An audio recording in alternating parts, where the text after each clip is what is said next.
Mr. Chairman, thank you very much. I'm here on behalf of the Bipartisan Policy Center. Senator Trent Lott and I co-chaired, along with two others, a major study on energy and have produced this document. This is the executive summary. I would encourage all of you to get it. It's an unbelievably important source book.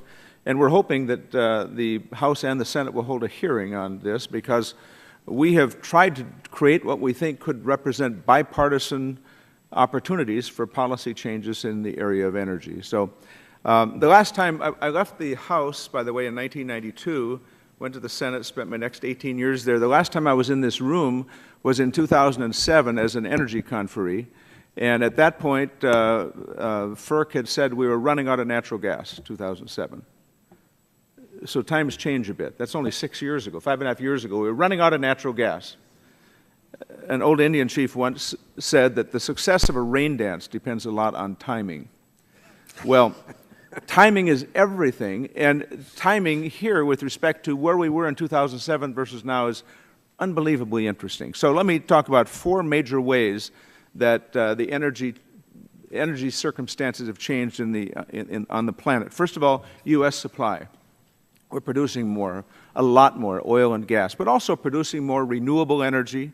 And the oil and gas, that comes from innovation in combining horizontal drilling with hydraulic fracturing. And so that's all good news. We're producing more. That's good news for our country. And not just more fossil. We're producing more renewable, which is good news for our country. Efficiency, which is the fifth fuel. A lot of people don't understand how much efficiency has contributed to where we are as a country. And so that's very important. And there are major U.S. benefits as a result of this. Second significant issue, we add 200,000 people to the planet every single day. We add Dallas, Texas, net to the planet every week. We're headed towards 9 billion people. They're going to want to have refrigerators, washing machines, and air conditioners. They're going to want to drive cars as well that are going to need to stop at a fuel station once or twice a week, or let's hope once every 2 weeks. My point is, the growing demand as a result of increased population will continue. So, number one, we're producing more. That's good for our country. Number two, there's going to be substantial growing demand on the planet. Number three, you can't come to the intersection of discussing energy without understanding that you have to be concerned about the climate and climate change issues. It's clear to me that the wide consensus will be in the future that we need a lower carbon future. That's going to play a role. Deny as some will, energy policy is linked to environmental issues. And number four, you can't discuss all this without understanding there remains an oil cartel on this planet that sets international pricing. We need to understand that, because that plays a role in our lives as well. Now let me talk about the Bipartisan Policy Center's report.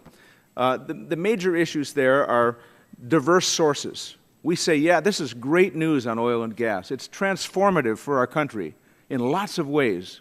Good for us. We believe we should continue producing. I offered the amendment in the 2009 bill that didn't get to the floor of the Senate to open up the Eastern Gulf. I mean, we should continue producing. But diverse sources means also continue to push renewables as well. And we also talk about improving productivity. That means transmission, CAFE, transportation fuels, all of those areas. We talk about innovation. Innovation is critically important for our country. We must innovate to succeed. And then finally, governance. We have 20 federal agencies that have some part of the energy policy. I mean, how do you have an orchestra without a band director? And yet we have 20 different agencies that play a role in energy policy. So we've put together a set of 50 recommendations. And again, I hope very much both the House and the Senate will hold hearings on these sets of recommendations on energy policy. It describes how, on a bipartisan basis, we can make progress in a Congress that seems unbelievably gridlocked.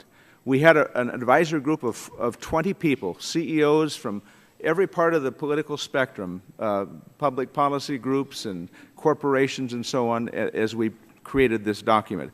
Now let me talk at the end of this with respect to the issue of exports. The export of natural gas, it seems to me, will be continuing to play a significant role. What we decided is we believed the market should make the decision about the exports of natural gas. And I know some are worried, well, if we export natural gas, we're going to see increases in domestic prices. Look, we've already doubled our exports of natural gas to both Canada and Mexico. A lot of people don't know that. We're piping natural gas to both of our neighbors and have doubled that since 2007. I think it's far more likely that domestic prices will affect exports than it is that exports will affect domestic prices. And so we decided in this report that the market should make the judgment about the exports of natural gas.